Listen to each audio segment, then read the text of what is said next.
Assalamu alaykum ekran oldidagi aziz ko'ruvchilar. Ko'rik ekrani taranchi kuylari programmamizning bugungi yangi soni orqali sizlar bilan yuz ko'rishganligimdan intayin xursandman.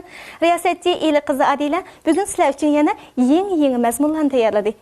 Hammamizga ma'lum, san'at kasbi to'limi mehrlik, hamma kishi qiziqadigan to'limi ma'ri issiq bir kasb. Ammo bu kasbning jafosimi ham yetkichi bor. Yillardan buyon muvaffaqiyat qozonganlarning mush kasbda o'zib chiqqanlarning natijasi ularning tajribasi shuni isbotladiki, bu kasbda boshdan oyoq to'xtamay tirishgan, o'z xosligini yaratgan, o'ziga xos uslub yaratganlar el qalbidan cho'nqur o'rnilib, ularning hurmatiga sasavar bo'lib keldi. Ular yaratgan kuylar ta bugungacha yodlanib, aytilib kelmoqda.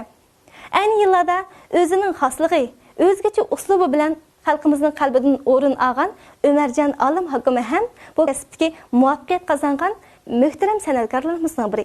Bugungi programmamizda biz Ömerjan Alim akaning esil kuylaridan yana birini huzuringizga sunamiz. Mushu naqshi muzik chaqchiqimiz bilan biz ma'rifimiz bilan elib olganmiz. Shu. Da qo'shildim. Ömerjan keldigan bo'ldi degan. Sizmi uzun bo'lib ketdingiz, ekran yuzib ko'rmaganga juda haqli. Shu o'rnidan qo'pmoqchiman, shuni tayyorladi hozir.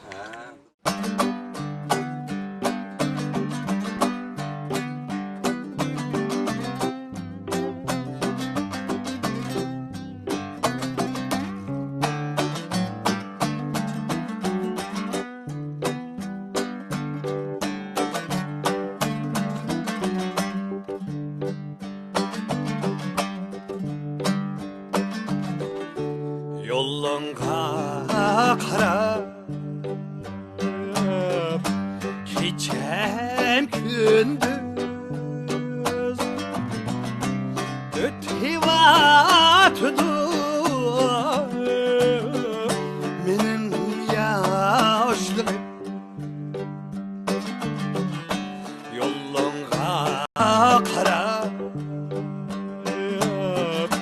geçem gündüz ötüvatıdı benim yaşlığım. Gelmişsen eğer şu uzak yoldan gözümden akıdı taram yaşlarım, gözümden akıdı taram yaşlarım.